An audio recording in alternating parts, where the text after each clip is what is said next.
నియమించిన విశ్రాంతి దినములను ఆచరింపవలెను. మిమ్ములను పరిశుద్ధపరచు యెహోవాను నేనే అని తెలుసుకున్నట్లు అది మీ తరములకు నాకును మీకును గురుతగును. ప్రార్థన చేసి కృపగల ప్రభువా, పరిశుద్ధుడా, జీవాధిపతి, మీకు వందనాలు నాయన. ఈ మధ్యాహ్న సమయంలో, ఈ ఉదయ సమయంలో మీ పాద సన్నిధిలో ఇలాగను చేరి మిమ్మల్ని గణపరిచే భాగ్యం ఇచ్చినందుకు వందనాలు. మరింత ముఖ్యంగా నా ప్రభువా, మీ పక్షంగా నిలబడి దేవుని లేఖనాన్ని బోధించడానికి నాకు ఇచ్చిన అవకాశం కొరకు వందనాలు. ఇక్కడ నేను నిలబడుతున్నప్పుడు ప్రభువా, నేను మాట్లాడేటువంటి ప్రతి మాట మీ దయ ఉన్నట్లు నన్ను మీ స్వాధీనంలో పెట్టుకోండి. మరి అట్లాగే సంఘం వింటూ ఉండగా ప్రభువా, వెలగల చెవి, గ్రహించే మనస్సు, పాటించే జీవితాలు మా అందరికీ దయచేయమని యేసు నామంలో ప్రార్థించి అడిగి వేడుకుంటున్నాము తండ్రి. ప్రియమైన వాళ్ళారా, గత వారం దేవుని వాక్యాన్ని మనం ధ్యానం చేసుకుంటూ దేవుని యొక్క లక్షణాన్ని లేదా దేవుని యొక్క గుణగణాల్లో మరి యొక్క గుణాన్ని గురించి దేవుడు మోషేకును ఇశ్రాయేలు ప్రజలకును తెలియజెప్పడాన్ని మనం విన్నాం. ఆయన అన్నాడు, నేను పరిశుద్ధుడనై ఉన్నట్లు మీరు కూడా పరిశుద్ధులై ఉండాలి అని అన్నాడు. ఉండండి, ట్రై చేయండి అని అనలా, ఉండాలి అన్నాడు. చదువుతారా ఆ మాటను ఒకసారి? లేవికాండము 11వ అధ్యాయం, లేవికాండము 11వ అధ్యాయం 44-45 వచనాలు.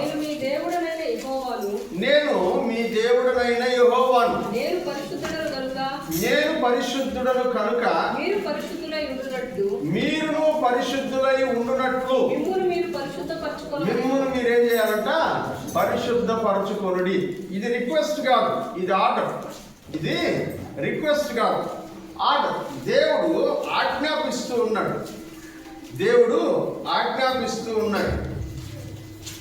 నేను బ్రతిమలాడటం లేదు, నేను మీకు ఆజ్ఞ ఇస్తున్నాను. నేను మీకు ఆజ్ఞ ఇస్తున్నాను. పరిశుద్ధులుగా ఉండడం అనేటువంటిది రిక్వెస్ట్ కాదు.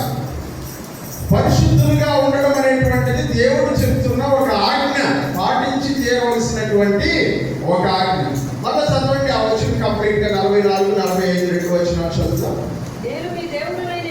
నేను మీ దేవుడనైన యెహోవాను, నేను పరిశుద్ధుడను కనుక మీరు పరిశుద్ధులై ఉండునట్లు మిమ్మును మీరు పరిశుద్ధపరచుకొనుడి. నేల మీద ప్రాకు జీవరాశులలో దేని వలనను మిమ్మును మీరు అపవిత్రపరచుకోనకూడదు. నేను మీకు దేవుడనై ఉండుటకు ఐగుప్తు దేశంలో నుండి మిమ్మల్ని రప్పించిన యెహోవాను నేను పరిశుద్ధుడను కనుక మీరు పరిశుద్ధులు కావలెను. ఇది ఆర్డర్, కమాండ్మెంట్. అంటే ఖచ్చితంగా మనము కూడా అలా ఉండాలి అనేది దేవుని యొక్క కోరిక, దేవుని యొక్క ఆలోచన. ఆ ఆలోచన ప్రకారం మనం అందరము పరిశుద్ధులుగా ఉండాలని ఆయన ఆశపడుతూ ఉన్నాడు. గత వారంలో మనం గమనించాం, పరిశుద్ధతగా ఉండడం అంటే దేవుడు ఎలా పరిశుద్ధుడై ఉన్నాడు అనే విషయాన్ని గురించి గడిచిన వారంలో మనం ధ్యానం చేసుకున్నాం. అక్కడ చెప్తాడు, పరిశుద్ధత అంటే అర్థం ఏమిటంటే సపరేట్, వేరుగా ఉండడము అని అర్థం, సపరేట్ అయిపోవడము అని అర్థం. మీరు గమనించినట్లయితే నిర్గమకాండంలో మీరు గమనించినట్లయితే దేవుడు 10 తెగుళ్ళని ఐగుప్తు దేశం మీదకి పంపించాడని వాక్యంలో మనము చదువుతూ ఉన్నాం. 10 తెగుళ్ళని దేవుడు ఐగుప్తు దేశం మీదకి పంపించాడు. ఆ 10 తెగుళ్ళని గమనిస్తే మొదటి 2 తెగుళ్ళు వదిలిపెట్టేస్తే మూడవ తెగులు దగ్గర నుంచి మనం వాక్యాన్ని గమనించినట్లయితే ఆ మూడవ తెగులు నుంచి వాక్యంలో ఏం చెప్తాడంటే, నేను మిమ్మల్ని వేరు చేశాను అంటాడు. నేను మిమ్మల్ని వేరు చేశాను అని అంటాడు. చదువుదామా ఒకసారి అక్కడ ఉండబడినటువంటి భాగాన్ని దేవుని వాక్యంలో నుంచి మనం చదువుదాం. నిర్గమకాండము జెబులూను గురించినటువంటి భాగంలోకి వెళ్తాం. 8వ అధ్యాయంలో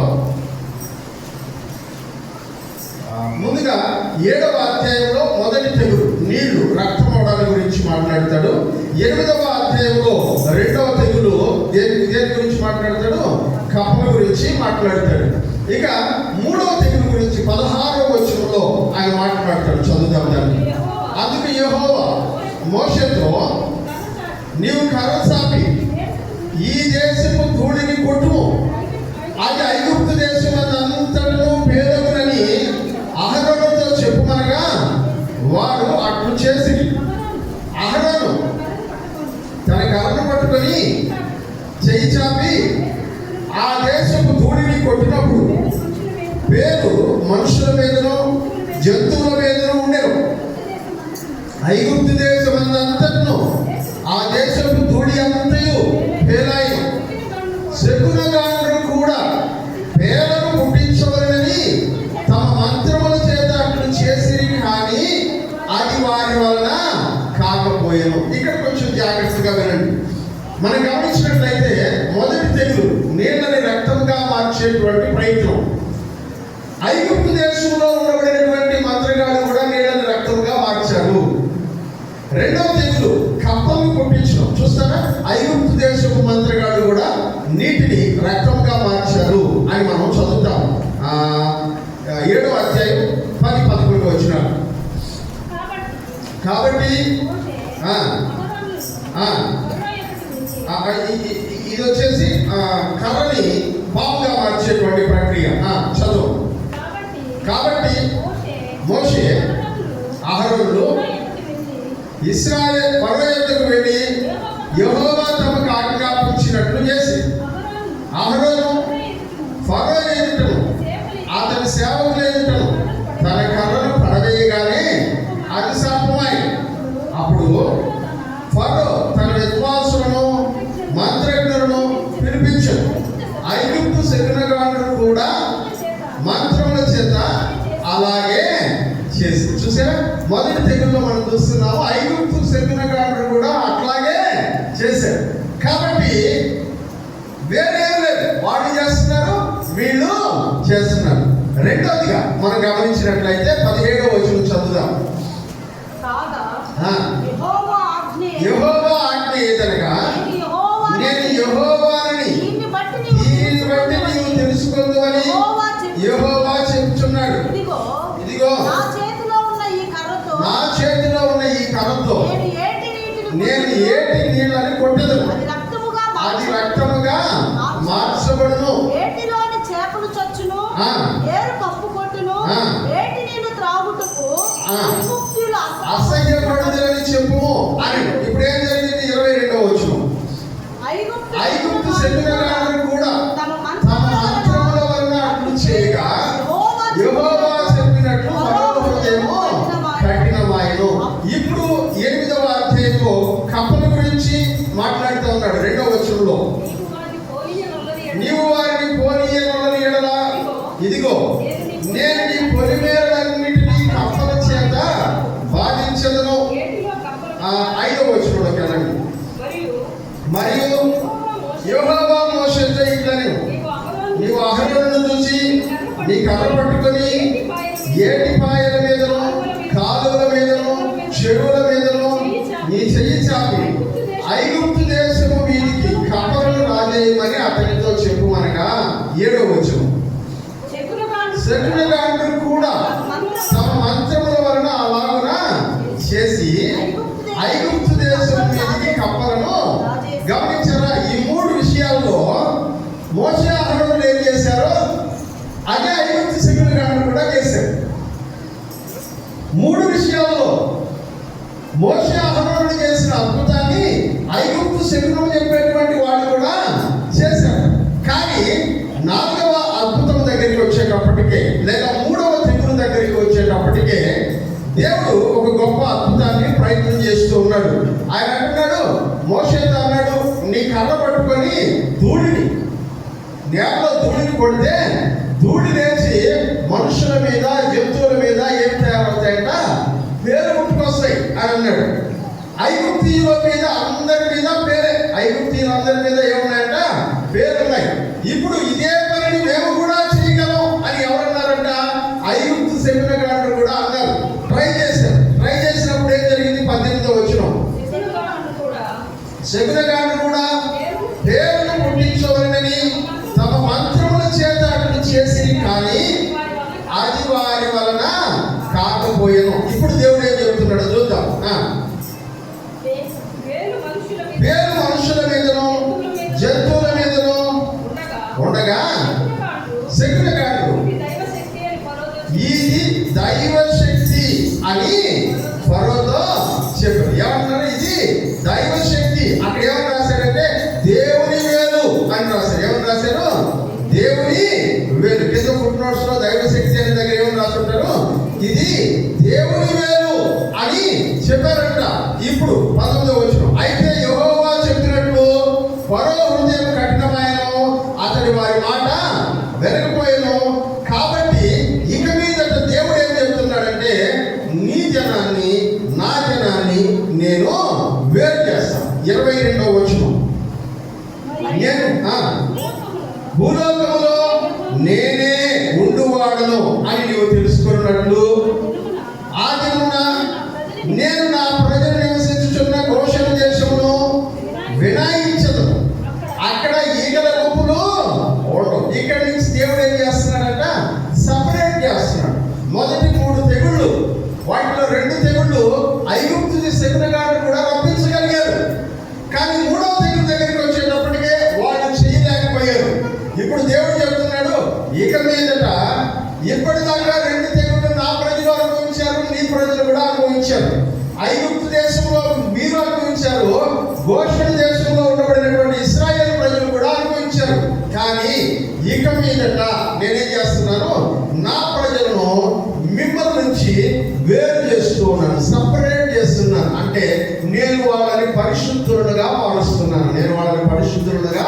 మారుస్తున్నాను. అందుకనే ఆ తర్వాత మీరు చదివినట్లయితే ప్రతి తెగులు ఐగుప్తు దేశంలో ఉండింది, గోషెను దేశంలో లేదు అని రాసి దేవుడు ఏం చేశాడంట? ఒక సపరేట్ వేరుపాటును ఏర్పాటు చేశాడు. దేవుడు ఏమంటున్నాడంటే ఐగుప్తు లోకం అయితే, దేవుని ప్రజల సంఘం అయితే, దేవుని ప్రజలను లోకములో నుంచి, లోకములకు సంభవించునైనటువంటి కీడు నుంచి, లోకములో ఉండబడినటువంటి ప్రజల మీదకి రాబోతున్నటువంటి మహాముగ్రత నుంచి సంఘమును నేను వేరు చేస్తూ ఉన్నాను. సంఘమును నేను పరిశుద్ధపరుస్తూ ఉన్నాను. సంఘమును నేను సపరేట్ చేస్తున్నాను. హల్లెలూయా. ఇప్పుడు మీరు నేను దేవుని చేత వేరుపరచబడినటువంటి వాడు, సపరేట్ చేయబడినటువంటి వాడు. ఎందుకంటే ఆయన అంటాడు, నేను సపరేట్ గా ఉండేవాడిని, నా ప్రజలు కూడా సపరేట్ గా ఉండాలి. హల్లెలూయా. నేను పరిశుద్ధులను, కాబట్టి నా ప్రజలు కూడా పరిశుద్ధులుగానే ఉండాలి. ఆయన అంటాడు సపరేట్. నేను పరిశుద్ధులను అనే మాట దగ్గర, నేను అనేటువంటి మాట దగ్గర ఆయన అంటాడు యెహోవాను నేను పరిశుద్ధులను. కాదోష్ అని అంటాడు. కాదోష్ ప్రియమైనటువంటి వాళ్ళు, కాదోష్ అనేటువంటి పదానికి అర్థం ఏంటంటే మలినము లేనిది, దేనితోనూ కలవనిది, దేనితోనూ కలవనిది. ఎలా అంటే తామరాకు తెలుసా? చూసారా తామరాకుని? ఇప్పుడుండే పిల్లలకి చంద్రుడు తెలియకపోవచ్చు, పెద్దవాళ్ళందరికీ తామరాకు. తామరాకు అంటే చాలా మంది వచ్చేటువంటి కలువ పూలు అనుకునేది. అయిగా ఒరిజినల్ తామరాకు. దాంట్లో నీళ్ళు పోస్తే మామూలు ఆకులో నీళ్ళు పోస్తే నీళ్ళ తడి ఆకంతా అవుతుంది. కానీ తామరాకులో నీళ్ళు పోస్తే మీరు ఎన్ని నీళ్ళు పోస్తే అన్ని నీళ్లు డ్రాప్ అవి ఎట్లా తిరుగుతుంటాయంటే అవి ఏదో బాల్స్ లాగా తిరుగుతూ ఉంటాయి. దాని ఎక్కడున్నాయి నీళ్ళు? తామరాకులోనే ఉన్నాయి. కానీ తామరాకులో ఉన్నటువంటి మాలిన్యాన్ని ఎడగట్టించుకోదు, నీళ్లు తామరాకుకి అంటుకోవు. దేవుని యొక్క సంఘము లోకంలో అలా ఉండాలి. దేవునికి స్తోత్రం కలుగును గాక. హల్లెలూయా. దేవుని ప్రజలు లోకంలో అలా ఉండాలి. తామరాకు మీద నీటి బొట్టులాగా చాలా జాగ్రత్తగా మెలిగేటువంటి వాళ్ళుగా ఉండాలి. అందుకనే దేవుడు అంటాడు, నేను అలా ఉంటాను ఈ లోకంలో. ఈ లోకంలోనికి నేను వస్తే నన్ను డిఫరెంట్ గా జనాలందరూ గమనించగలుగుతారు. మిమ్మల్ని కూడా నేను పరిశుద్ధుడనై ఉన్నలాగున మీరు కూడా పరిశుద్ధులై ఉండండి అని అంటున్నాడు. నేను వేరుగా ఉన్నవాడును కాబట్టి మీరు కూడా వేరుగా ఉండండి. నేను కళంకము లేనటువంటి వాడును మీరు కూడా కళంకము లేనటువంటి వారుగా ఉండండి అని చెప్తూ ఉన్నాడు. ఈ వాక్యాన్ని గురించి గత వారం నేను ధ్యానం చేసిన తర్వాత నా మనసు లేవికాండం మీద కొంచెం శ్రద్ధ పెట్టాల్సి వచ్చింది. అది నా వ్యక్తిగత ధ్యానం కాదు, ఈ వర్తమానం కోసం నేను సిద్ధపడేటప్పుడు లేవికాండం మీద శ్రద్ధ పెట్టాల్సి వచ్చింది. లేవికాండం అంతా చదువుతా ఉన్నాను. ఎన్ని అధ్యాయాలు ఉన్నాయి లేవికాండం? చెప్పండి, ఎన్ని అధ్యాయాలు ఉన్నాయి? 27 అధ్యాయాలు. ఈ 27 అధ్యాయాన్ని నేను చదివితే అందులో ఉన్నటువంటి సారాంశం ఏంటంటే మీరు పరిశుద్ధులుగా ఎలా ఉన్నారో నేను చెప్తాను అంటున్నాడు దేవుడు. హల్లెలూయా. మీరు పరిశుద్ధులుగా ఎలా ఉన్నారో నేను చెప్తాను. మొదటి 7 అధ్యాయంలో 5 బలుల గురించి చెప్తాడు. దహన బలి, తర్వాత నైవేద్యము, సమాధాన బలి, పాప పరిహారార్థ బలి, అపరాధ పరిహారార్థ బలి అని 5 బలుల గురించి చెప్తాడు. ఎందుకు ఈ బలులు అంటే మిమ్మల్ని, పాపంలో ఉండబడినటువంటి మిమ్మల్ని దేవుని ఎదుట పరిశుద్ధులుగా చూపించడానికి. హల్లెలూయా. దేవుని ఎదుట పరిశుద్ధులుగా చూపించడానికి. 8వ అధ్యాయం నుంచి 10వ అధ్యాయం వరకు మనం చదివినట్లయితే దేవుని సేవకుడైనటువంటి అహరోను యొక్క పిల్లలు ఎలా పరిశుద్ధులుగా ఉండాలి అనే విషయం చెప్పడానికి 8 నుంచి 10 అధ్యాయాన్ని ఉపయోగించుకున్నాడు. 11వ అధ్యాయంలో ఎట్లాంటి భోజనం తినాలి ఏంటంటే ఎట్లాంటి భోజనం తినాలి. భోజనం తినేది కూడా పరిశుద్ధమైన అంటే పరిశుద్ధమైన. అందుకని అక్కడ చెప్తాడు మీరు ఏ భోజనం తినాలి, ఏమి తినకూడదు, ఏమి దేవునికి అసహ్యమైనవి, ఏమి దేవునికి ఇష్టమైనవి, వీటిని గురించి మీరు ఆలోచన చేయాలి అని అంటాడు. 12వ అధ్యాయంలో స్త్రీలకు కలిగేటువంటి అపరిశుద్ధత నుంచి ఎలా పరిశుద్ధంగా ఉండాలి. 13 నుంచి 15వ అధ్యాయంలో కుష్ఠరోగులకు కలిగేటువంటి అపరిశుద్ధత నుంచి ఎలా పరిశుద్ధంగా ఉండాలి. 16వ అధ్యాయంలో ఇశ్రాయేల్ సమాజం అంతటికి సంవత్సరానికి ఒకసారి ఎలా పరిశుద్ధపరుచుకోవాలి. 17 నుంచి 21వ అధ్యాయం వరకు మనము ఒకరితో ఒకరు కలిసి జీవించేటప్పుడు ఒకరితో ఒకరు ఎలా పరిశుద్ధంగా మెలగాలి. అంటే ఇదిగో నీ యొక్క తల్లి సహోదరితో ఎలా మెలగాలి అంటే చిన్నమ్మతో, చిన్నాయితో, లేకపోతే పెద్దమ్మతో, పెద్దనాయితో, అత్తతో, మామతో, లేకపోతే మరదలతో, బావతో, ఇలా రకరకాలైనటువంటి బంధుత్వాలతో ఎలా మెలగాలి, వావి వరుసలు ఎలా ఉత్పత్తి అవుతాయి అనేటువంటి విషయాన్ని గురించి ఇందులో చెప్పడాన్ని, పరిశుద్ధులుగా మీరు ఎలా బ్రతకాలి అనే విషయాన్ని గురించి చెప్పడానికి మనము చదువుతాం ప్రియమైనటువంటి వాళ్ళం. ఆ తర్వాత దేవుడికి నువ్వు ఇచ్చేటువంటి కానుక విషయంలో ఎలా పరిశుద్ధంగా ఉండాలి 22వ అధ్యాయంలో తెలియజేస్తాడు. అలాగే ప్రత్యేకమైనటువంటి రోజులు ఏంటి? ప్రత్యేకమైనటువంటి రోజులు విశ్రాంతి దినం, సంవత్సరానికి 3 సార్లు వచ్చేటువంటి పండుగలు, అలాగే వార్షికోత్సవ దినం, వీటిలో నువ్వు ఎలా పరిశుద్ధపరచుకోవాలి చెప్పడానికి గురించి 23వ అధ్యాయంలో రాస్తాడు. మందిరంలో ఎలా పరిశుద్ధత కలిగి ఉండాలో 24వ అధ్యాయంలో రాస్తాడు. విశ్రాంతి కాలంలో ఎలా పరిశుద్ధంగా ఉండాలో 25వ వచనంలో రాస్తాడు. 25వ అధ్యాయం 26వ అధ్యాయంలో విగ్రహముల వలన అపవిత్రత నుంచి ఎలా దూరంగా ఉండాలో రాస్తాడు. నేను చదువుతున్నప్పుడు లేవికాండం అంతా దేని గురించి చెప్తుందంట మనం పరిశుద్ధంగా ఎలా ఉండాలి. నేను ఆ వచనం చదివినప్పుడు దాన్ని అంత గమనించను. పోయిన ఆదివారం వాక్యం చెప్పేసిన తర్వాత నాకు లేవికాండం మొత్తాన్ని చదవడానికి దేవుడు ప్రేరేపణ కలిగిస్తా ఉంటే నేను కూర్చొని లేవికాండం అంతా చదువుతున్నప్పుడు ప్రతి అధ్యాయంలో మెయిన్ థీమ్ ఏంటంటే నువ్వు పరిశుద్ధుడుగా ఎలా ఉండాలి. ఎందుకంటే 11వ అధ్యాయం 44 అన్నాడు కదా, నేను పరిశుద్ధుడైన ప్రకారం మీరు కూడా ఎలా ఉండాలంట, పరిశుద్ధులై ఉన్నది. ఇదే అంశం ఇప్పుడు దేవుడు చెప్తున్నాడు,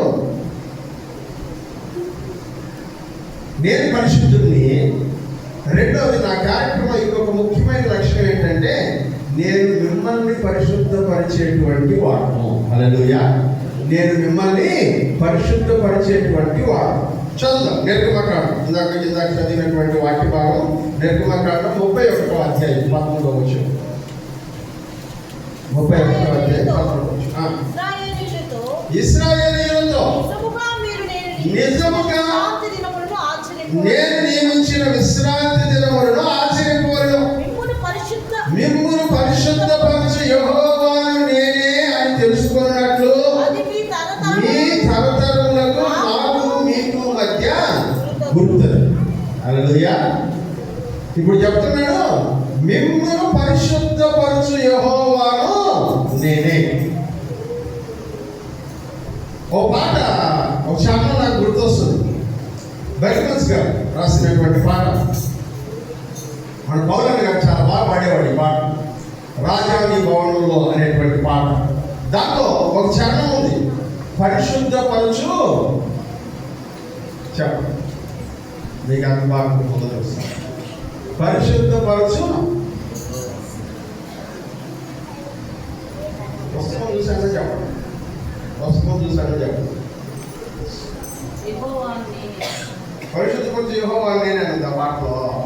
అది ఆ పదం దానికోసం నేను అడుగుతున్నాను. పరిశుద్ధపరచు యెహోవా మకాదేశ్ ఆరాధనా నీకే. పరిశుద్ధపరచు యెహోవా మకాదేశ్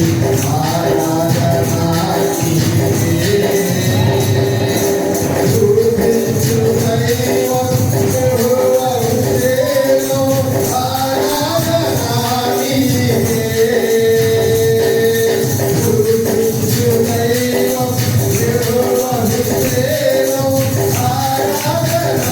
నీకే.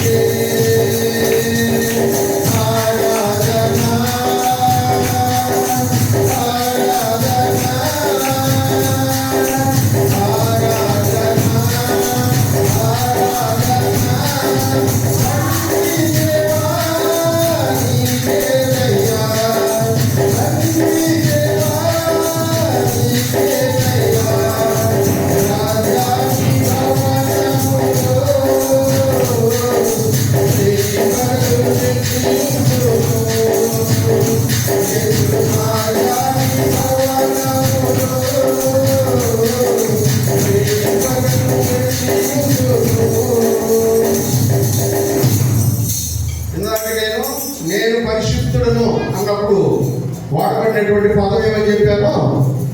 కాదేశ్. ఇప్పుడు పరిశుద్ధపరచువాడును అనడానికి అక్కడ ఉపయోగిస్తున్నటువంటి పదం ఏంటి? మక్కాదేశ్ అనగా మిమ్ములను పరిశుద్ధపరచు యెహోవాను నేను. ప్రియమైనటువంటి వాళ్ళారా, దేవుని క్యారెక్టర్ ఏంటంటే ఆయన పరిశుద్ధంగా ఉంటే చాలు. ఆయనతో ఉండే వాళ్ళందరూ కూడా ఏమవ్వాలంటే పరిశుద్ధులుగా ఉండాలి. అది దేవుని యొక్క క్యారెక్టర్. మనకి అది అర్థం కావట్లేదు.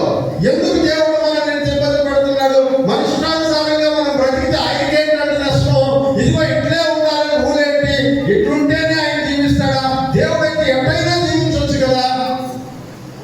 దేవుని క్యారెక్టర్ ఏంటంటే ఆయన ఎలా ఉన్నాడో ఆయన బిడ్డలు కూడా అలాగే ఉండాలని కోరుకుంటాడు. హల్లెలూయా. ఆయన ఎలాగైతే నీతిమంతుడిగా ఉన్నాడో ఆయన బిడ్డలు కూడా అలాగే నీతిమంతుడిగా ఉండాలని కోరుకుంటాడు. ఆయన ఎలాగైతే యథార్థపరుడుగా ఉన్నాడో ఆయన బిడ్డలు కూడా అలాగే యథార్థపరుడుగా ఉండాలని కోరుకుంటాడు.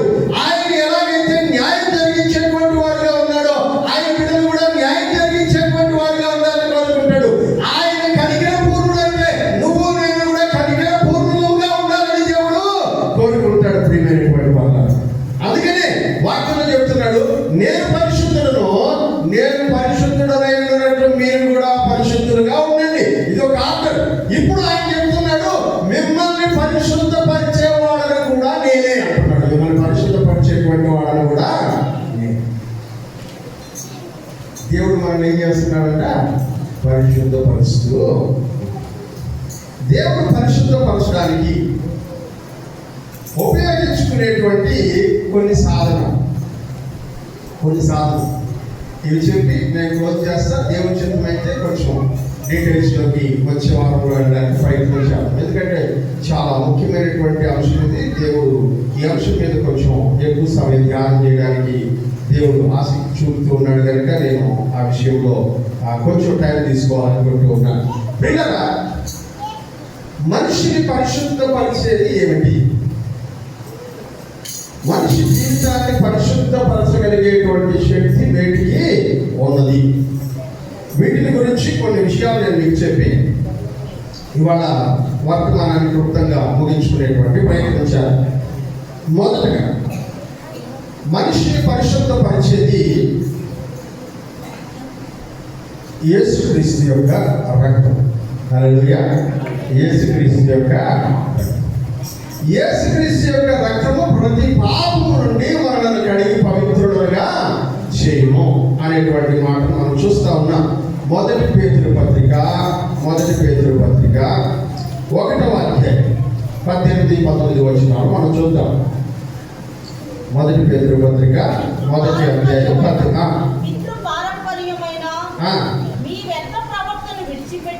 పితృ పారంపర్యమైన మీ వ్యర్థ ప్రవర్తనను విడిచిపెట్టినట్లు వెండి బంగారము లాంటి క్షయ వస్తువుల చేత మీరు విమోచింపబడలేదు కానీ అమూల్యమైన రక్తము చేత అనగా నిర్దోషమును నిష్కలంకమునకు గొర్రెపిల్ల వంటి క్రీస్తు రక్తము చేత విమోచింపబడితిరని మీరు ఎరుగుదురు కదా. ప్రియమైనటువంటి వాళ్ళారా, ఈ వాక్యంలో ఆయన చెప్తున్నాడు, మీరు పితృపారంపర్యాచారమైనటువంటి వ్యర్థ ప్రవర్తన చేత. ఏ ప్రవర్తన అంట? మన తల్లిదండ్రుల నుంచి సంక్రమించినటువంటి, జీన్స్ లో సంక్రమించినటువంటి, మన యొక్క వంశావళిలో నుంచి, మన పితరుల నుంచి సంక్రమించినటువంటి కొన్ని పాపాలు ఉంటాయి. వాళ్ళని చూసి వాళ్ళని మనం నేర్చుకుంటాం.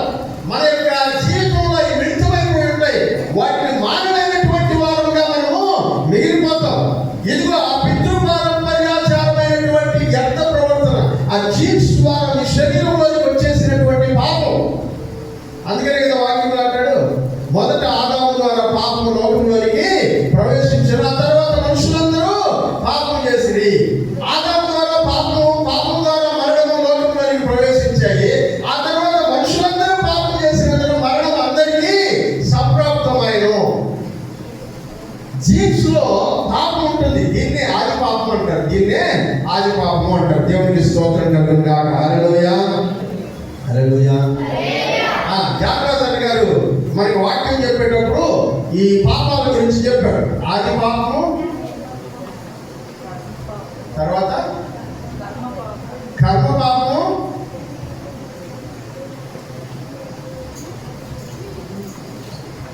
దానికి నాకేం అర్థమైందంటే, ఎంత గొప్ప పాస్టర్ వచ్చినా మేము ఇంతే అని మీకు అర్థమైంది. అది జ్ఞానరాజు గారు సతీష్ కుమార్ గారు ఎవరు వచ్చి చెప్పినా సరే వాక్యంలో మేము ఇంతే. మేము ఆది పాపము, జన్మ పాపము, కర్మ పాపం. ఆది పాపము, జన్మ పాపము, కర్మ పాపం. ఆది పాపం గురించి మనం మాట్లాడుకుంటే, ఇప్పుడు మనం మాట్లాడుతుంది ఆ జీన్స్ ద్వారా మనకు వచ్చేటువంటి ఆది పాపము ఆదాము చేశాడు.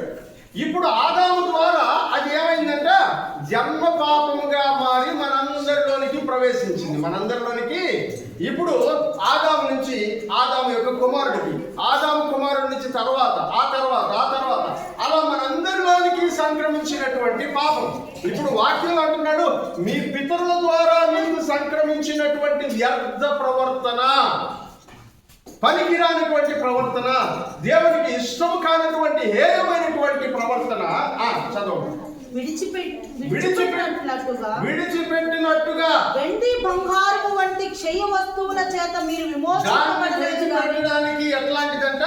వెండి బంగారం లాంటి క్షయమైన వస్తువుల చేత మీరు విమోచించబడలేదు. అంటే పితరుల యొక్క పారంపర్యాచారముగా మన బాడీలోనికి, మన శరీరంలోనికి వచ్చేసినటువంటి పాపానికి మనం బానిసలం అయిపోయాం. ఎవరైనా సరే ఒక బానిసను విడిపించాలా అంటే, ఒకరి కింద బానిసగా పనిచేసే వాడిని విడిపించాలా అంటే ఎలా విడిపించాలంటే వాడు వెనక చెప్తాడు, ఎంత రేట్ నేను ఈ బానిసను అమ్మేస్తాను అని చెప్తే మనము వెండిని కానీ బంగారాన్ని కానీ ఇచ్చి వాళ్ళని విడిపించవచ్చు. మనం నిర్గమకాండంలో దాసుల గురించి దాసుల గురించి చెప్పబడినటువంటి ఆ ప్రవర్తన నియమావళిలో దాని గురించి చెప్తారు. సమయం లేదు కనుక ఇప్పుడు అందులో వెళ్ళట్లేదు. వెండినిచ్చి బంగారంనిచ్చి విడిపిస్తాడు. విడిపించిన తర్వాత వాడు స్వతంత్రుడు. నువ్వు విడిపించావు కనుక నువ్వు చెప్పినటువంటి మాటకు నీకు దాసుడు అవుతున్నాడు. అక్కడి నుంచి స్వతంత్రుడుగా వచ్చేసాడు. ఇప్పుడు చెప్తున్నాడు, మీరు అలా వెండి బంగారము డబ్బులు ఇచ్చి మిమ్మల్ని విడిపించలేదు. ఎలా విడిపించారంట? చదువు. అమూల్యమైన రక్తము చేత అనగా నిర్దోషమును నిష్కలంకము రక్తము చేత విమోచింపబడి. ఎలా విమోచించబడ్డారంట? అమూల్యమైన రక్తం అంటే వెల చెల్లించలేనిది. మూల్యము అంటే వెల, అమూల్యము అంటే వెల చెల్లించలేనటువంటిది. అంటే నువ్వు ఎంత వెల కట్టినా కూడా సరిపోనటువంటిది, అంత గొప్పది అమూల్యమైనది అంటే. ఇప్పుడు అమూల్యమైనది అనేటువంటి దానికి కింద డెఫినేషన్ ఇస్తూ ఆయన చెప్తుంటాడు, నిష్కలంకమును, తర్వాత గొర్రెపిల్ల వంటి క్రీస్తు యొక్క రక్తము చేత. నిష్కలంకము, కళంకము లేనటువంటి గొర్రెపిల్ల కళంకము లేకుండా ఎలాగైతే ఉంటుందో అలా కళంకము లేనటువంటి రక్తము చేత, యేసుక్రీస్తు రక్తము చేత మీరు విడిపించబడ్డారు. ఇప్పుడు మిమ్మల్ని యేసుక్రీస్తు దగ్గర నుంచి ఎవరైనా తీసుకెళ్ళిపోవాలంటే ఎలా తీసుకెళ్లాలో తెలుసా? అలాంటి నిష్కలంకమైనటువంటి రక్తానికి చెల్లించి అప్పుడు తీసుకెళ్ళాలి. హల్లెలూయా. మిమ్మల్ని యేసుక్రీస్తు అపవాది దగ్గర నుంచి తన విలువైనటువంటి రక్తాన్ని పెట్టి కొన్నాడు. కళంకములైనటువంటి పరిశుద్ధమైనటువంటి రక్తాన్ని పెట్టి కొన్నాడు. అలా మీరు యేసుక్రీస్తు దగ్గర విడిపించబడి వచ్చిన తర్వాత ఇప్పుడు మిమ్మల్ని కనుక ఇంకెవరైనా కొనాలంటే యేసుక్రీస్తు రక్తం కంటే పరిశుద్ధమైనటువంటి రక్తం చేత మాత్రమే మిమ్మల్ని కొనాలి. హల్లెలూయా. ఇప్పుడు చెప్తున్నాడు, మీరు అలా యేసుక్రీస్తు రక్తము చేత, అమూల్యమైనటువంటి రక్తము చేత కొనబడిన వారు. మనల్ని పరిశుద్ధపరిచేది ఏంటంట? యేసుక్రీస్తు యొక్క రక్తం. చదువుతారా? 1 యోహాను పత్రిక పక్కనే ఉంటుంది. 1 యోహాను పత్రిక 1వ అధ్యాయం 7వ వచనంలోని లాస్ట్ లైన్ చదువుదాం. అప్పుడు ఆయన కుమారుడైన యేసు రక్తము ప్రతి పాపము నుండి పవిత్రులుగా యేసు రక్తము ఏం చేస్తుందంట? ప్రతి పాపములో నుంచి మనల్ని పవిత్రులుగా చేసేటువంటి రక్తం. ప్రతి పాపం నుంచి పవిత్రులుగా చేసేటువంటి రక్తం. మనం దేని చేత పరిశుద్ధపరచబడుతున్నామంటే యేసుక్రీస్తు రక్తం చేత పరిశుద్ధపరచబడుతూ ఉన్నాం. హల్లెలూయా, హల్లెలూయా. అందుకనే యేసుక్రీస్తు రక్తంలో ఉండబడినటువంటి పరిశుద్ధతను సంపాదించుకోవడానికి ఆయన దగ్గరికి వెళ్ళి ఆయన ఎదుట మన పాపములను మనం ఒప్పుకుంటూ ఉన్నప్పుడు కల్వరి శిలువలో ఆయన కాల్చినటువంటి పరిశుద్ధమైనటువంటి రక్తధారలు నీ యొక్క దేహం మీద పడి నేను పరిశుద్ధపరుస్తాయి. కనుకనే ప్రతి ఆదివారము కూడా ఈ పరిశుద్ధ రక్తంలో మనమందరము పాల్పొంపులు పొందుతూ ఉన్నాం. దేవునికి స్తోత్రం కలుగును గాక. హల్లెలూయా. ఈ పరిశుద్ధ రక్తంలో మనం పాల్పొంపులు పొందాలి. కారణం ఏంటో తెలుసా? నువ్వు ఊరికే డబ్బులు ఇచ్చి విడిపించబడలేదు, లేకపోతే వెండో బంగారమో లేదా ఇంకేదైనా విలువైనటువంటి లోహాలో ఇచ్చి నిన్ను విడిపించడం సాధ్యపడదు. నిన్ను విడిపించాలంటే యేసుక్రీస్తు యొక్క పరిశుద్ధ రక్తం మాత్రమే సాధ్యమవుతుంది. ఇదిగో అంత గొప్ప రక్తము ఈ భూలోకంలో మరి ఎవరికీ లేదు. అలాంటి పరిశుద్ధమైనటువంటి రక్తము చేత నువ్వు నేను విమోచించబడ్డాము అని మనకు జ్ఞాపకముగా ఉండడానికి ఈ పరిశుద్ధ బలలో మనం చేస్తున్నాం. దేవునికి స్తోత్రం కలుగును గాక. హల్లెలూయా. అందుకనే మనం ఎన్నిసార్లు వీలైతే అన్నిసార్లు దేవుని యొక్క బలలో చేయవేయడం శ్రేష్టమైనది ప్రియులారా. అది చాలా మందికి అర్థం కావట్లేదు. నేను ఈ రోజు పొద్దునే అక్కడ తీసుకున్నాను, ఇక్కడ తీసుకుంటే మళ్ళీ ఏమవుతుంది? యేసుక్రీస్తు యొక్క రక్తము నువ్వు జ్ఞాపకం చేసుకుంటున్నావు. ప్రభువా, ఎంత అమూల్యమైనటువంటి రక్తం చేత నన్ను కడిగావా, ఎంత విలువైనటువంటి రక్తం చేత కడిగావా. ఇదిగో ఈ రక్తము నన్ను పరిశుద్ధపరిచిందా, పాపము నుంచి నన్ను విడిపించిందా, అపవాది కట్ల నుంచి నన్ను బయటికి తీసుకొచ్చినటువంటి ఈ రక్తాన్ని బట్టి నీకు స్తోత్రాలు చెల్లిస్తున్నానని చెప్పాలి ప్రియమైనటువంటి వారు. హల్లెలూయా. పరిశుద్ధ రక్తం మన చేతులకు రాగానే ఆ పరిశుద్ధ రక్తం వల్ల ఏమేమి జరిగాయో లేవికాండం చదివితే దేవుని ఆరాధించడం చాలా ఈజీ అయిపోతుంది. దేవుని బల్లారాధనలో ప్రార్థన ఆ పరిశుద్ధ రక్తమున గొర్రెపిల్ల రక్తమును కోసిన తర్వాత బలిపీఠానికి ఉండేటువంటి 4 కొమ్ములు ఉంటాయి. ఆ 4 కొమ్ములకు ఆ పరిశుద్ధ రక్తాన్ని చవరి బలిపీఠం మీద ఆ రక్త ప్రోక్షణ జరిగించి బలిపీఠం చుట్టూ రక్తాన్ని ప్రోక్షించి మిగిలినటువంటి రక్తాన్ని బలిపీఠం యొక్క అడుగున పోసి పాత్రలో తీసుకున్నటువంటి కొంచెం రక్తాన్ని తీసుకెళ్లి దేవుని మందిరంలో ఉండబడినటువంటి ఉపకరణములన్నిటి మీద చల్లి అదే పరిశుద్ధ రక్తాన్ని అతి పరిశుద్ధ స్థలంలో ఉన్నటువంటి నిబంధన మందసం మీద కరుణాపీఠం మీద చల్లి నీ పేరు చెప్పి హల్లెలూయా నీ పేరు చెప్పి ఫలానా వ్యక్తి కొరకు చిందించబడినటువంటి రక్తము అని ఆయన చెప్తూ ఉండగా మన పాపములు క్షమించబడతా ఉన్నాయి. దేవునికి స్తోత్రం కలుగును గాక. హల్లెలూయా. ఆ రక్తాన్ని తీసుకొని నీ కుడి చెవి కొన మీద, నీ కుడి చేతి బొట్టన వేల మీద, నీ కుడి కాలికి బొట్టన వేల మీద పూస్తూ ఉండగా నీ చెవి వినేటువంటి మాటలు, నీ చేతులు చేసేటువంటి పనులు, నీ కాళ్ళు పరిగెత్తేటువంటి చోట్లు పరిశుద్ధమవ్వాలని ఆయన నీ కొరకు కార్చినటువంటి రక్తం అది. హల్లెలూయా.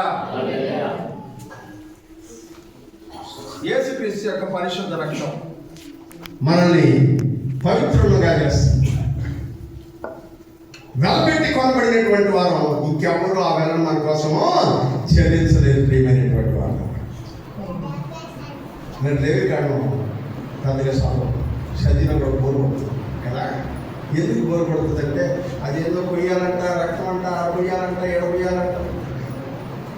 ఎందుకు ఆ రక్తం? మన పాపం నిమిత్తము. హల్లెలూయా. ఆ బలులన్నిటికీ సూచన ఎవరంటే మన ప్రభు అయిన యేసుక్రీస్తు. హల్లెలూయా. ఆ బలులన్నీ నీడలైతే నిజ స్వరూపం మన ప్రభు అయినటువంటి యేసుక్రీస్తు. ఎలా? ఇప్పుడు మనం ఎండ నిలబడ్డాం అనుకోండి, ఎండకి మన నీడ వచ్చి అక్కడ పడుతుంది. ఆ నీడను చూసి నీడను మనం బలిస్తే నీడలో ఉండేటువంటి బలి వల్ల ఎటువంటి ప్రాయశ్చిత్తము జరగదు. దేని బలి వల్ల జరుగుతుంది? నిజమైన స్వరూపమైన యేసుక్రీస్తు రక్తం వల్ల ప్రాయశ్చిత్తం జరుగుతుంది. హల్లెలూయా. అందుకనే మీరు ఆ మొదటి 7 అధ్యాయాలు చదివినట్లయితే అందులో ఆ రక్త ప్రోక్షణ ఎలా ప్రాయశ్చిత్తం చేస్తుందో ఆయన చెప్తూ ప్రతిసారి ఏమని రాస్తారంటే ప్రాయశ్చిత్తము, ప్రాయశ్చిత్తము, ప్రాయశ్చిత్తము అని రాస్తారు. ఆ రక్తం ఏం చేస్తుందంట? ప్రాయశ్చిత్తం.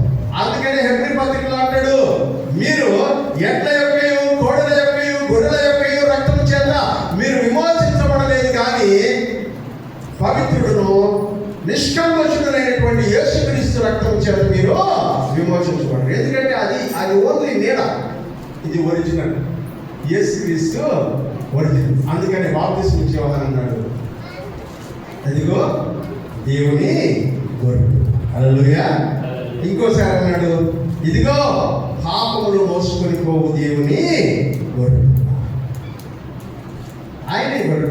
వాక్యం చెప్తున్నాడు, ఆయన రక్తము మనం ఏం చేసిందంట? పరిశుద్ధపరిచి. మనం పరిశుద్ధం అవడానికి ఫస్ట్ రీజన్ మొట్టమొదట యేసుక్రీస్తు యొక్క నెంబర్ 2. రెండో చదువుదాం, మరొక వచనం చదువుదాం. ఎఫెసీయులకు రాసిన పత్రిక 5వ అధ్యాయం. ఎఫెసీయులకు రాసిన పత్రిక 5వ అధ్యాయం 25 నుంచి 27 వచనాలు. పురుషులారా, మీరును మీ భార్యలను ప్రేమించుడి, అటువలే క్రీస్తు కూడా సంఘమును ప్రేమించి అది కలంకమైనను ముడతైనను అట్టిది మరి ఏదైనాను లేక పరిశుద్ధమైనది కాదు. ఏది పరిశుద్ధమైనదిగా? సంఘము పరిశుద్ధమైనది గాను, నిర్దోషమైనది గాను, మహిమగల సంఘము గాను, ఆయన తన ఎదుట దానిని నిలువబెట్టుకొనవలెనని వాక్యము చేత ఏం చేయించాడంట? స్నానము చేయించి దాన్ని పవిత్రపరిచి పరిశుద్ధపరచుటకై దాని కొరకు తనను తానే వాక్యం చెప్తున్నాడు. వాక్యం చేత ఉదక స్నానము చేయించి. ఎంతో అంట స్నానం? పొద్దున్న స్నానం చేసి వచ్చినారా?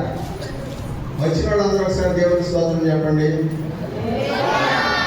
చేయకుండా వచ్చిన వాళ్ళందరూ ఒకసారి దేవునికి స్తోత్రం చెప్పండి. ఉన్నారా? దేవునికి స్తోత్రం. హల్లెలూయా.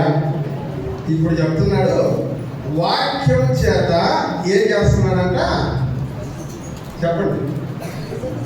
ఉదక స్నానము. ఇప్పుడు క్వశ్చన్, ప్రతిరోజు స్నానం చేస్తాం. దేనికి? శుభ్రంగా ఉండడానికి, పరిశుభ్రంగా ఉండడానికి, శరీరం క్లీన్గా ఉండడానికి, శరీరం అపవిత్రత కలగకుండా ఉండడానికి క్లీన్ చేసుకో. నీ ఆత్మ అపవిత్రంగా ఉండకుండా ఉండాలంటే దేంతో స్నానం చేయాలా? చెప్పండి. వాక్యం. దేంతో స్నానం చేయాలా? వాక్యం. నీ వాక్యమే నన్ను బ్రతికించెను, బాధలలో నెమ్మదినిచ్చెను.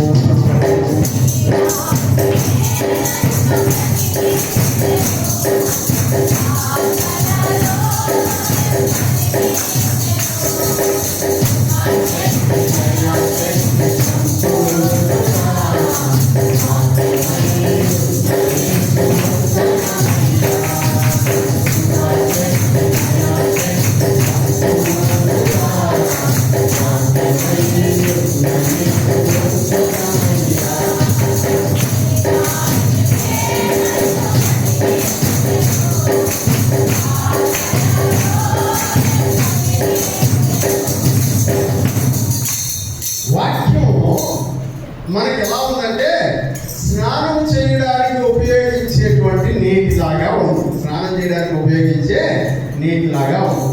ఇప్పుడు మీరు ఎంతమంది రోజు స్నానం చేస్తున్నారు?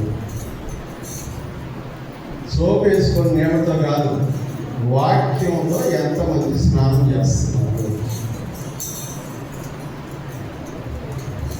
ప్రతిరోజు నేను వాక్యంతో స్నానం చేస్తున్నాను.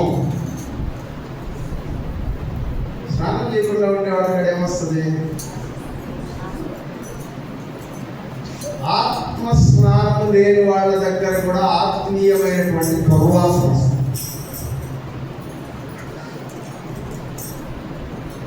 ఎందుకంటే నువ్వు ప్యూరిఫై అవ్వట్లా, ఎప్పటికప్పుడు క్లీన్ అవ్వట్లా, ఎప్పటికప్పుడు కలుగుతున్నటువంటి అపవిత్రతను కడిగేసేటువంటి దేవుని యొక్క వాక్యము చేత నిన్ను నువ్వు శుభ్రపరిచినాడు. ఎఫెసీయులకు రాసిన పత్రికలో అదే కదా చెబుతున్నాడు. సంఘమును కళంకమైనను, ముడతైనను, మచ్చైనను అట్టి మరి ఏదైనా లేకుండా ఉన్నట్లు వాక్యము చేత దానికి ఉదక స్నానము చేయి. కొంతమంది ఏం చేస్తారంటే వాళ్ళకి ఫుల్గా స్నానం చేయడం ఇష్టం, అందుకని అటు చదువుకొని వెళ్తారు. ఎవరు తెలుసా? పొద్దున్న లేచి ఎక్కడికైనా పోవాలంటే గబగబా క్యారెక్టర్ కాడిపోయి సర్వీస్ వెళ్ళేవాడు. వీళ్ళు చదువుకునేవాడి కాడ దుర్వాసన రాకుండా ఉంటుందా? ఉంటుంది. చదువుకోవడం స్నానం కాదు, వాక్యాన్ని పైనుంచి కింద వరకు. అందుకని కదా పైనుంచి కింద వరకు అహరోను మీద దిగజారిన పరిమళ తైలంలాగా పూసుకోవాలంట దేవుని వాక్యం. దేవుని వాక్యం చదవని వాళ్ళందరి దగ్గర ఆత్మీయమైనటువంటి దుర్వాసన. మీకు తెలియట్లా అంతే. వాక్యము చేత నువ్వు శుద్ధి చేసుకోవాలి. వాక్యము నీరు అని తెలియజేస్తుండగా ఆ నీటి చేత ఉదక స్నానం అంట. ఉదక స్నానము, అభ్యంగర స్నానం అంటారు కదా, అది ఉదక స్నానం అంట. వాష్ చేయాలి, ఉతికి కల్మషం ఏది మనలో కనబడకుండా వాక్యం చేత ఏం చేయించాలంట? స్నానం చేయించాలి. ప్రతి దినము నీ ఆత్మను స్నానం చేయించాలి. దేవుని యొక్క వాక్యంలో వాక్యం నిన్ను ఏం చేస్తుందంట? పరిశుద్ధపరుస్తుంది. హల్లెలూయా. ఇదే కొంచెం ఏంటంటే ఇబ్బందిగా ఉంది, వినడానికి ఇబ్బందిగా, మీకు ఇబ్బందిగా ఉందా? No issue. దేవుడు చెప్పమంటే నేను చెప్పాలి. ఒకసారి ఆలోచించు. రోజు తరబడి, వారాల తరబడి, నెలల తరబడి స్నానం లేకుండా ఉండేటువంటి వ్యక్తి దగ్గర ఎంతటి దుర్వాసన ఉంటుందో, అలాగే రోజుల తరబడి, వారాల తరబడి, నెలల తరబడి, సంవత్సరాల తరబడి వాక్యం చదవకుండా, వాక్యం చేత స్నానం చేయించకుండా ఉండేటువంటి వాళ్ళ దగ్గర కూడా అంతే ఆత్మీయమైనటువంటి దుర్వాసన.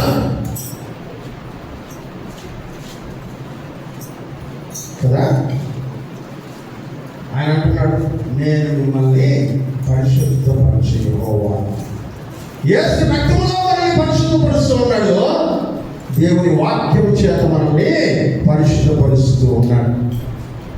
ఇంకో మాట చదువుకుందాం, సమయం అయిపోతుంది కొంచెం ఫాస్ట్. దేవుని చిత్తం అయితే నెక్స్ట్ వీక్లో ఇంకొంచెం డీటెయిల్గా ధ్యానం చేసుకునే ప్రయత్నం చేద్దాం. యోహాను సువార్త 16వ అధ్యాయం 8వ వచనం. యోహాను సువార్త 16వ అధ్యాయం 8వ వచనం. ఆయన వచ్చి ఆ, పాపమును గూర్చియు, ఆయన వచ్చి పాపమును గురించియు నీతిని గూర్చియు, నీతిని గురించియు తీర్పును గూర్చియు, తీర్పును గురించియు పాపమును ఒప్పుకొనజేయును. నీ పాపమును ఒప్పుకొన చేయను. మళ్ళీ చదువుతాం ఒకసారి అన్నమాట. ఆయన వచ్చి పాపమును గురించియు నీతిని గురించియు తీర్పును గురించియు లోకమును గురించియు ఒప్పుకొన. ఎవరైనా చదువుతారా? చదవండి. ఎవరైనా పైకి వెళ్తే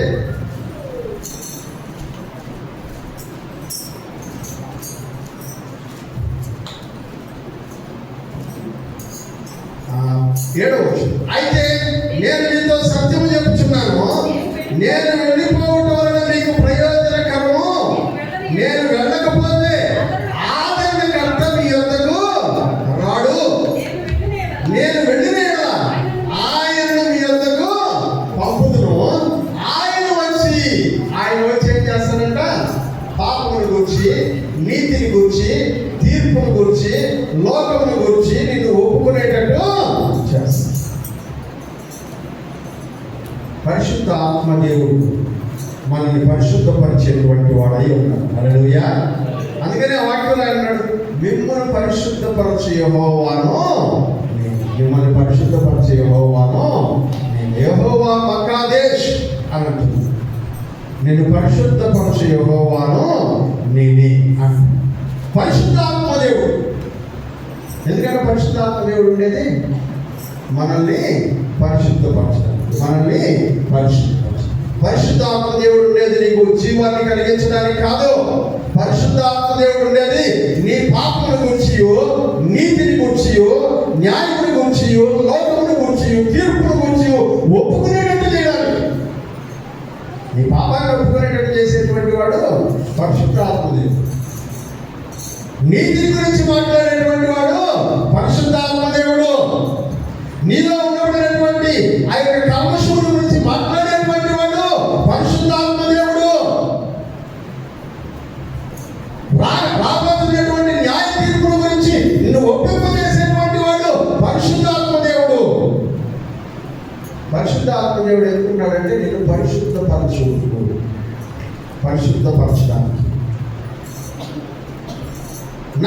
మనకు పరిశుద్ధపరిచేటువంటి 4వ అంశం.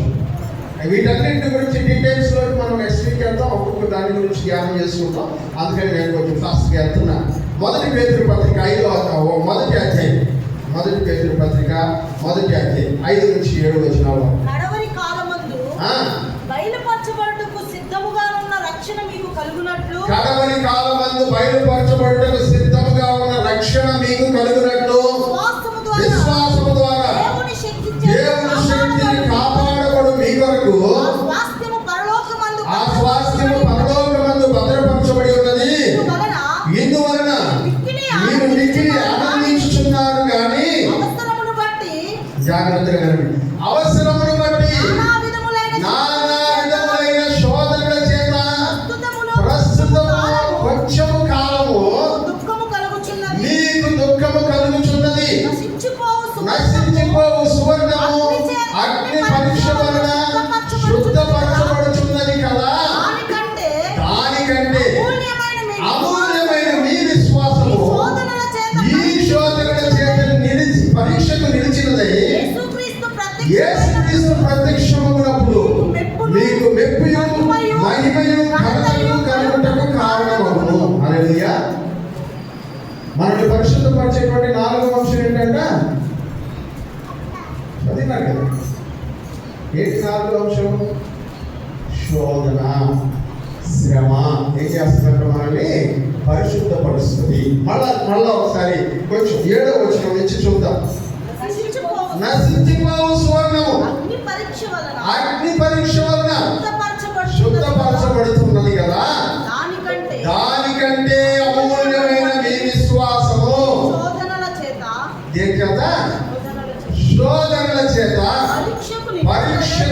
నిలిచినదై యేసుక్రీస్తు ప్రత్యక్షమైనప్పుడు మీకు మెప్పు మహిమయు ఘనతయు కలుగుటకు కారణమగును.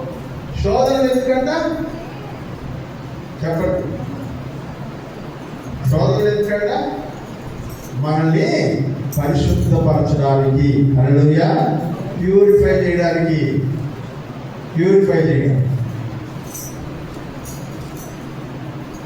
పరిశుద్ధపరచడం అంటే సులభం కాదు.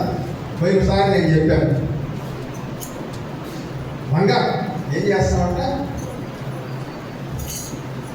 కొలిమిలో వేసి కాలుస్తాం. వెండిని మట్టి మోసలో వేసి కాలుస్తాం. వాక్యంలో ఏమని రాస్తుందో తెలుసా? సామెతల గ్రంథంలో, వెండికి మోస తగినది, బంగారం కొలిమి తగినది, హృదయ పరిశోధకుడు యెహోవాయే అన్నాడు. హల్లెలూయా.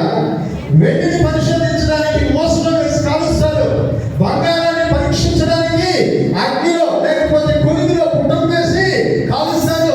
కానీ మన హృదయాన్ని పరిశోధించడానికి మాత్రము దేవుడు శోధనలను పంపిస్తాడు. దేవునికి స్తోత్రం కలుగును గాక. హల్లెలూయా. నన్ను పరిశుద్ధపరచడానికి దేవుడు ఏం చేస్తున్నాడంట? శోధనలను సమిధలుగా మార్చి మనల్ని పరిశుద్ధపరిచేటువంటి వాడై ఉన్నాడు. హల్లెలూయా. ఒక్కరి కూడా ఈరోజు చెప్పినట్లో ఒక్క పాయింట్ కూడా మాకు ఇష్టం లేదు అని ఉన్నారు. కానీ సంతోషంగా హల్లెలూయా చెప్తారంటే ఎవరు చెప్పరు. వాక్యంలో ఏమనుందంటే శోధనను తప్పించమని ప్రార్థన చేయమని చెప్పాలి.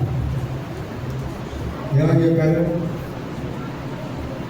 మన ప్రార్థన అంతా అబద్ధాల ప్రార్థనే. ప్రభువా నన్ను ఈ శోధనలో నుంచి తప్పించేయను. వాక్యంలో ఏమని చెప్పింది? శోధనను సహించువాడు మొదటి కొరింథీ పత్రిక 10 అదే కదా అంటాడు, మీరు శోధించబడుతూ ఉన్నప్పుడు దేవుని చేత శోధించబడుతున్నారని అనకూడదు. దేవుడు మిమ్మల్ని శోధిస్తాడు, మీరు ఎంతవరకు సహించగలరో అంతవరకే మిమ్మల్ని శోధిస్తాడు, కానీ అంతకు మించి శోధించడు. ఒకవేళ నేను శోధనలోకి వెళ్ళకూడదంటే తప్పించుకునే మార్గం కూడా చూపిస్తాడు ఆయన. కానీ శోధనను సహించువాడు. హల్లెలూయా. నెంబర్ 5, ఐదవది పరిశుద్ధపరిచేటువంటి 5వ విషయాన్ని మనం చూద్దాం. మొదటి యోహాను పత్రిక మొదటి అధ్యాయం. చాలా వచనాలు ఉన్నాయి దీంట్లో. 7 వచనాలు చదవాలి మనము, కానీ సమయాభావాన్ని బట్టి కొన్ని విషయాలు మనం చూద్దాం. 1వ వచనం, జీవమును గురించినది, ఆది నుండి ఏది ఉండేమో, మేమేది వింటిమో, కనులారా ఏది చూచితమో, ఏది నిదానించి కనుగొంటేమో, మా చేతులు దేన్ని తాగి చూచెనో అది మీకు తెలియజేస్తున్నాను. యోహాను భక్తుడు అంటున్నాడు, ఫస్ట్ నుంచి ఏదైతే ఉన్నదో అనగా జీవమును గురించినది, మేము దేన్ని విన్నామో, మేము దేన్ని చూసామో, మేము దేన్ని జాగ్రత్తగా పరిశీలించి కనుక్కున్నామో, మా చేతులు దేన్ని తాకేయో దాని గురించి మీకు చెప్తూ ఉన్నా. ఏం చెప్తున్నాడంట ఆయన? ఇప్పుడు వాక్యంలో మనం చూద్దాం. 2వ వచనం, ఆ జీవము ప్రత్యక్షమైన తండ్రి వద్ద ఉండి మాకు ప్రత్యక్షమైన ఆ నిత్య జీవము మేము చూసి ఆ జీవము గురించి సాక్ష్యం ఇస్తున్నాము, దానిని మీకు తెలియపరుస్తున్నాం. దాన్ని మీకు చెప్తున్నాం. మేము దేన్ని చూసామో తండ్రి దగ్గర నుంచి ప్రత్యక్షమైన నిత్య జీవాన్ని మీకు తెలియపరుస్తున్నాం. 3వ వచనం, మాతో కూడా మీకును సహవాసం కలుగునట్లు. ఎవరికంట? మాతో కూడా మీకు కూడా సహవాసం కలుగునట్లు మేము చూచిన దానిని వినిన దానిని మీకు తెలియజేస్తున్నాం. వాళ్ళకి యోహాను భక్తుడికి ఎవరితో ఫ్రెండ్షిప్ ఉందో మనం కూడా వాళ్ళతో ఫ్రెండ్షిప్ చేసేటట్లు ఆయన యేసు ప్రభువుని మనకు పరిచయం చేస్తున్నాడు. ఏమని పరిచయం చేస్తున్నాడు? ఆయన అంటున్నాడు, మన సహవాసం అయితే తండ్రితో కూడాను ఆయన కుమారుడైన యేసుక్రీస్తుతో కూడాను ఉన్నది. ఎవరితో? మన స్నేహం తండ్రితో కూడాను కుమారుడైన యేసుక్రీస్తుతో కూడాను ఉన్నది. ఇప్పుడు 5వ వచనం, మేము ఆయన వల్ల విని మీకు ప్రకటించు వర్తమానం ఏదనగా దేవుడు వెలుగై ఉన్నాడు, ఆయన యందు చీకటి ఎంత మాత్రమో లేదు. ఆయనతో కూడా మనం సహవాసం గలవారమని చెప్పుకుంటూ చీకట్లో నడిస్తే ఆచరించకుండా ఆయన ఫ్రెండ్స్ అని చెప్పుకుంటా మనం కనుక చీకట్లో ఉంటే మనం అబద్ధం ఆడుతూ సత్యమును జరిగించకుండా ఉండాం. అయితే ఆయన వెలుగులో ఉన్న ప్రకారము మనం కూడా వెలుగులో నడిచిన ఎడల మనం అన్యోన్య సహవాసం గలవారమైందము. అప్పుడు ఆయన కుమారుడైన యేసు రక్తము ప్రతి పాపము నుండి మనలను పరిశుద్ధులుగా పవిత్రులుగా ఇప్పుడు చెప్తున్నాడు. సహవాసము వలన మనము పరిశుద్ధులం అవ్వాలి. హల్లెలూయా. ఎవరి వల్ల? దేని వలన అంట? సహవాసము వలన. ఎవరితో సహవాసం అంట? దేవునితో సహవాసము వలన. అందుకని ఆయన చెప్తుంది, మన సహవాసం అయితే తండ్రితో కూడాను ఆయన కుమారుడైన యేసుక్రీస్తుతో కూడాను ఆయనతో సహవాసం కలిగిన ఎడల మీకు మేలు కలుగును. మనం ప్రారంభించాం ఈ వాక్యాన్ని కదా, యోగ గ్రంథంలో చదివాం. ఆయనతో సహవాసం కలిగిన ఎడల మనకు మేలు కలుగుతుంది. ఎలా మేలు కలుగుతుంది? వాక్యం అంటున్నాడు, మన సహవాసం క్రీస్తుతో కూడాను తండ్రి అయినటువంటి దేవునితో కూడాను ఉంటే, ఇప్పుడు వాక్యం అంటున్నాడు ఆయన కుమారుని రక్తము ప్రతి పాపము నుండి మనల్ని కడిగి పవిత్రులుగా చేస్తుంది. 5 విషయాలు. ఇప్పుడు ఇంపార్టెంట్ పాయింట్, లాస్ట్ పాయింట్, ఈరోజు మనం చదివిన మూల వాక్యంలో ఉన్నటువంటి అసలు విషయం అంటాం. ఇంకా నేను స్టార్ట్ చేయాలి. ఆ మెసేజ్ ఇంట్రొడక్షన్ అయింది అంతే. కానీ మెసేజ్ ఎప్పుడంటే నెక్స్ట్ వీక్లో ఉంటుంది. కానీ పరిచయం చేస్తాం. ఇప్పుడు చదవండి. నిర్గమకాండం 31:11.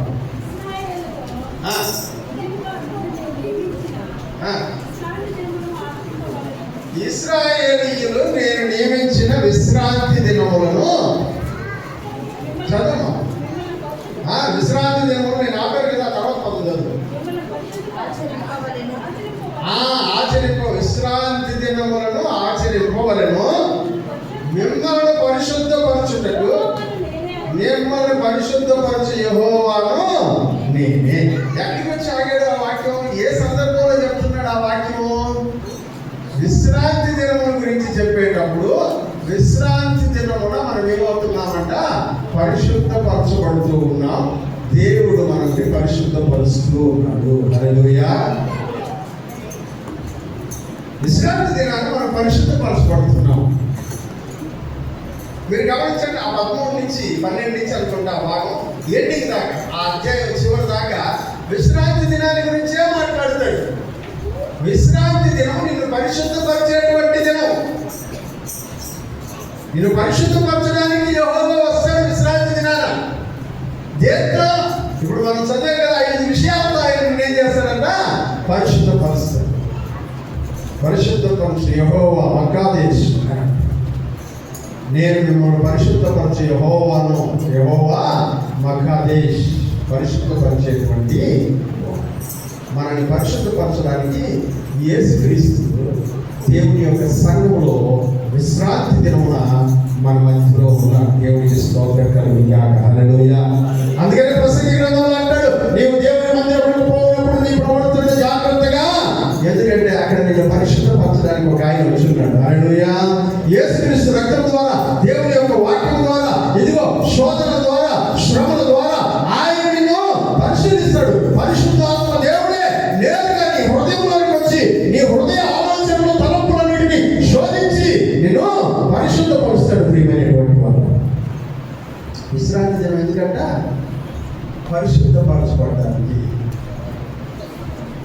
అందుకని ఆ రోజునంట దేవుడు ఏ పని చేయకూడదని చెప్పాడు. ఏ పని? చదవండి, ఆ వాక్యం చదవండి. మిమ్మల్ని పరిశుద్ధపరచు యెహోవాను నేనే తెలుసుకున్నట్లు అది మీ తరతరములకు. ఎవరికంటది? తరతరాలకి. నీకొక్కడికే కాదు, నీ పిల్లలకి, వాళ్ళ పిల్లలకి, వాళ్ళ పిల్లలకి, అందరికీ విశ్రాంతి దినము పరిశుద్ధపరిచేటువంటి దినం. నాకును మీకును గురుతగును. కావున విశ్రాంతి దినము ఆచరింపవలెను. మీరు విశ్రాంతి దినాన్ని ఖచ్చితంగా ఫాలో అవ్వాలి. నిశ్చయముగా పరిశుద్ధము. అది మీకు పరిశుద్ధము. దాన్ని అపవిత్రపరిచేవాడు తన ప్రజల్లో నుండి కొట్టివేయబడును. అంటే విశ్రాంతి దినాన్ని అపవిత్రపరిచేవాడు ప్రజల్లో నుంచి ఎక్స్క్లూడ్. పని చేయవచ్చు. 6 రోజులు పని చేయండి. 7వ దినము యెహోవాకు ప్రతిష్ఠితమైన విశ్రాంతి దినము. మనం ఆ రోజే కూర్చుంటాం పక్క. మనకి షాపింగ్ ఆ రోజే కుదురుతుంది, షికారికి ఆ రోజే కుదురుతుంది, బీచ్ పోవడానికి ఆ రోజే కుదురుతుంది, గుండ్లు కొట్టుకునేదానికి ఆ రోజే కుదురుతుంది, ఖమ్మం చేయించుకోవడానికి పొడుచుకునేదానికి ఆ రోజే కుదురుతుంది, ముక్కు కుట్టించుకునేదానికి ఆ రోజే కుదురుతుంది. విశ్రాంతి దినాన్నే కుదరదు. పరిశుద్ధపరిచే యెహోవా ఆ రోజున మీతో పాటు ఉన్నాడు. అది ఆ రోజు దాన్ని ఆచరించినటువంటి వాడు తన ప్రజల్లో నుంచి ఏం చేయాలంట? లిస్టులో నుంచి మీ పేరు తుడిచేస్తారు అంతే. లిస్టులో నుంచి మీ పేరు తుడిచేస్తారు. చుట్టాలకి పోవాలంటే ఆదివారం, చుట్టాలు మన ఇంటికి రావాలన్నా ఆదివారం. అడిగితే చర్చికి రాలేదంటే చుట్టాలు వచ్చున్నారు, పెరుగుతుంది సార్ పెద్దవాడు, చుట్టాలు వచ్చున్నారు సార్, చుట్టాలు ఎవరు వచ్చున్నారు వాళ్ళ ఇంట్లో మా భోజనం ఏర్పాటు చేస్తున్నారు. అడిగితే భోజనం అంటున్నాను, నేను చెప్తాను నేను భోజనం, మీరు మందిరానికి రాకుండా నన్ను పిలిస్తే భోజనమే. ఎందుకని? విశ్రాంతి దినం దేవుని సన్నిధిలో గడపాలి కదా. చదువు. ఆ విశ్రాంతి దినమున పని చేసేటువంటి ప్రతి వాడు తప్పక మరణ శిక్ష నందు. ఏ శిక్ష అంట? ఎన్నిసార్లు చచ్చిపోండి మీరు చెప్పండి, ఎన్నిసార్లు చచ్చిపోతారా? విశ్రాంతి దినమును పాటించకుండా ఉండే ప్రతి వాడు ఏ శిక్ష అంట? ఎన్నిసార్లు లెక్కేసుకోండి. ఈ సంవత్సరంలో ఎన్నిసార్లు చచ్చిపోతారా? 2025లో ఎన్నిసార్లు చచ్చిపోతారా? ఆలోచించు. ఇశ్రాయేలీయులు తమ తరతరములకు విశ్రాంతి దిన ఆచారమును అనుసరించి ఆ దినము ఆచరింపవలెను. అది నిత్య నిబంధన.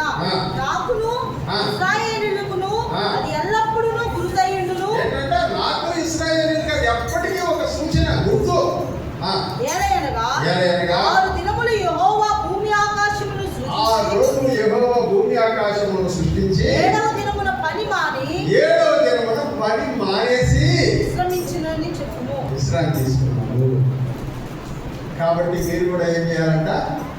6 దినములు పని చేసి 7వ దినమున పని మాని విశ్రమించవలనని చెప్పు. విశ్రాంతి దినం పరిశుద్ధంగా ఉండాలి కదా. పరిశుద్ధంగా ఆచరిస్తున్నారా? ఎలా ఆచరించాలా? విశ్రాంతి దినం నిన్ను పరిశుద్ధపరిచేటువంటి దినం. పరిశుద్ధపరిచేటువంటి విశ్రాంతి దినం ఇశ్రాయేలు ప్రజలు పాటించకపోయిన కారణం చేత వాళ్ళకి ఏం జరిగింది? చాలా ఇంట్రెస్టింగ్ స్టోరీ. రేపు తలవంచని ప్రార్థిస్తుంది.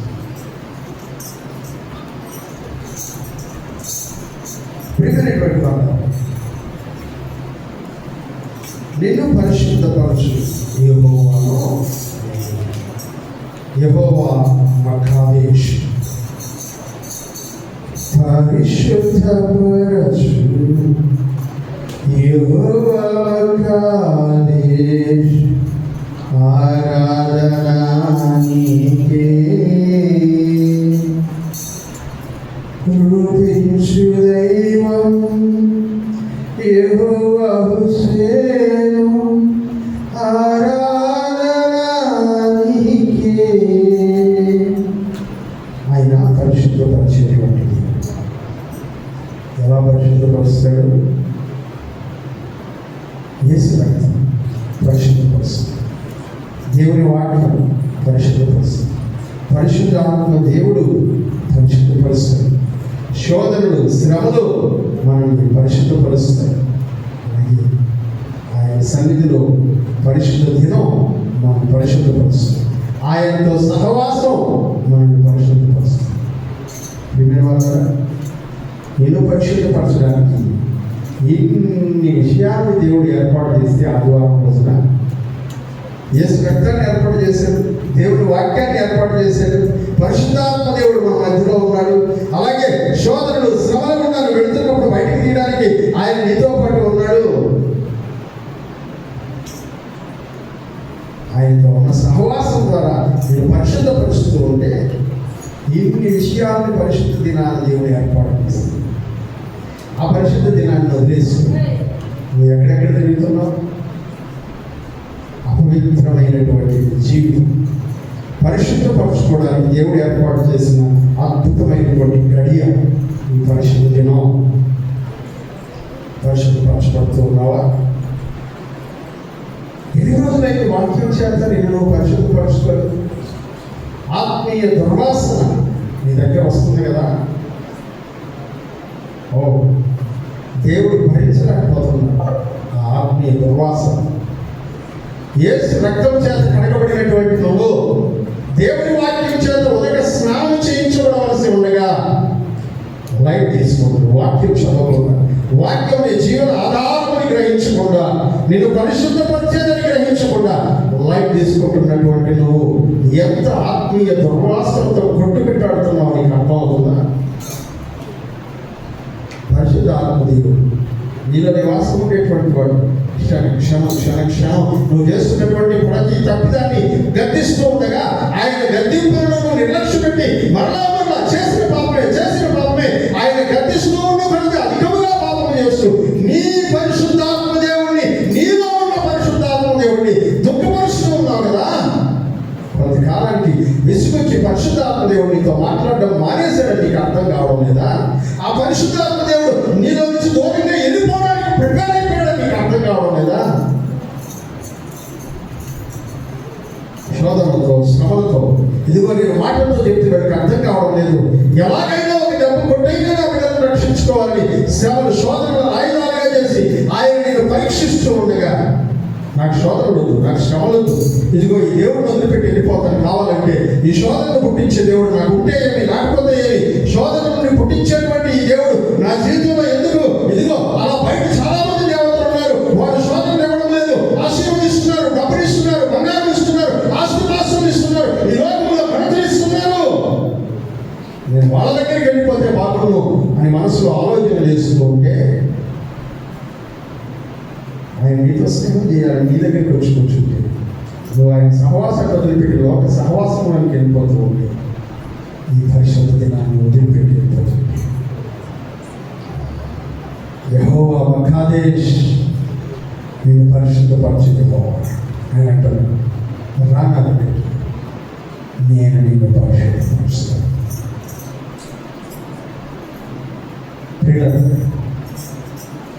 చాలా చాలా చాలా విషయాలు పరిశుద్ధ ఆత్మదేవుడు మాట్లాడడానికి ఆసక్తి కలిగింది. దేవుడికి చిత్తమైతే వారి విషయాలు నేర్చుకునే ప్రయత్నం చేద్దాం, ప్రార్థించుకుందాం. మన మధ్యలో ఉన్నటువంటి